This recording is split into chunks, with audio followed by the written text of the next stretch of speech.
"Consider your files purged," the director said, lips curling as if victory were something he could taste. No loose ends. He believed that line. Believed it so fully he didn't even notice me watching him erase years of my work, my warnings, my record of what was coming. He thought power was permanent.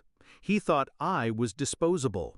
At 5:01 p.m., I proved him wrong. One email. One PDF. A subject line that said only Q3 Risk Register, all ignored warnings. When the chairman opened it, I saw his expression change on the board call. His smile, slow, confident, just evaporated.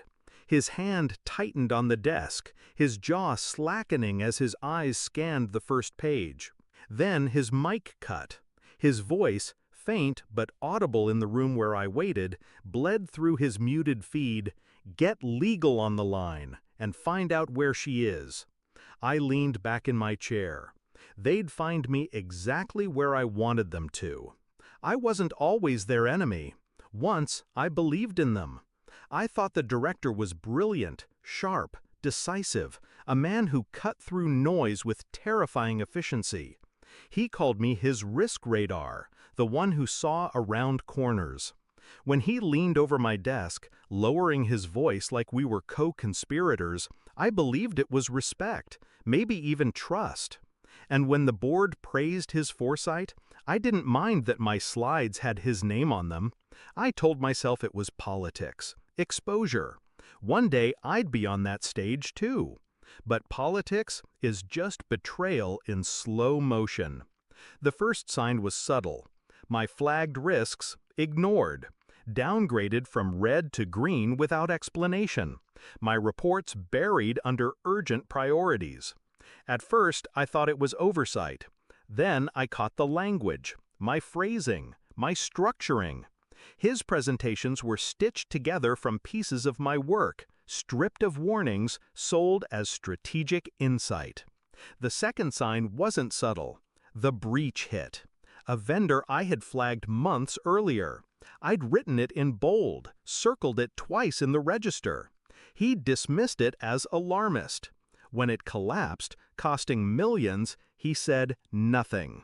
But he looked at me during the crisis call with a smirk that wasn't fear. It was calculation. That's when I knew. He wasn't careless. He was covering tracks. And if I kept pushing, I'd be next. So I stopped pushing. I smiled. I nodded. I let him believe I was broken, compliant. He told me to purge the backlog and clean the files. I did. At least the copies he could see. The real archive, the one that lived in shadows, I built line by line. Every warning ignored, every timestamp, every contradiction between what I wrote and what he presented. My own private ledger, encrypted, redundant, untraceable. Patience is sharper than rage. The plan was simple.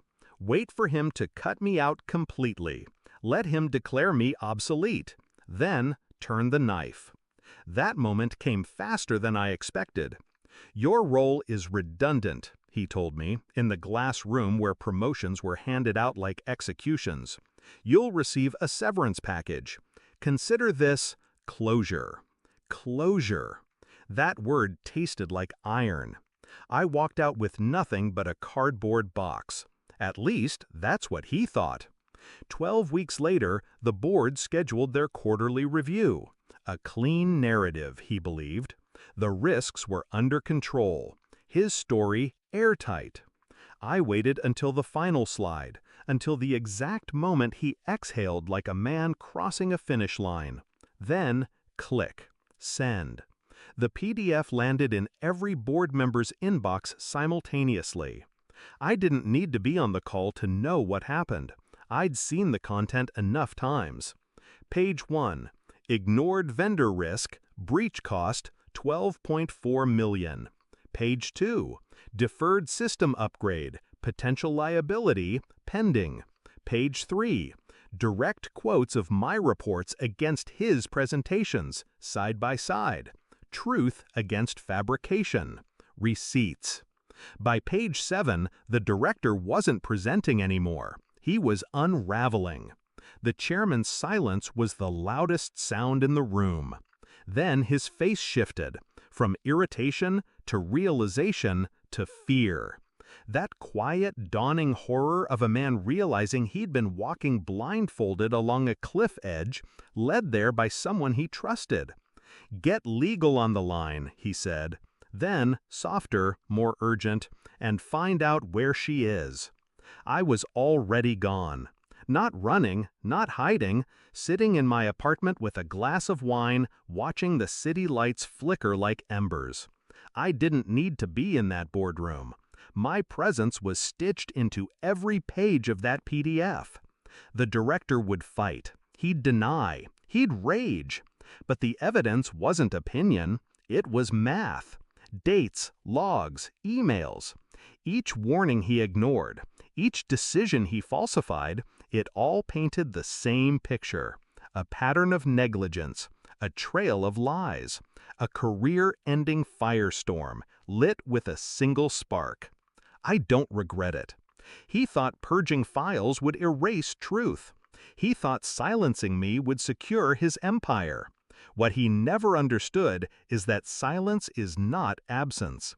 It's preparation.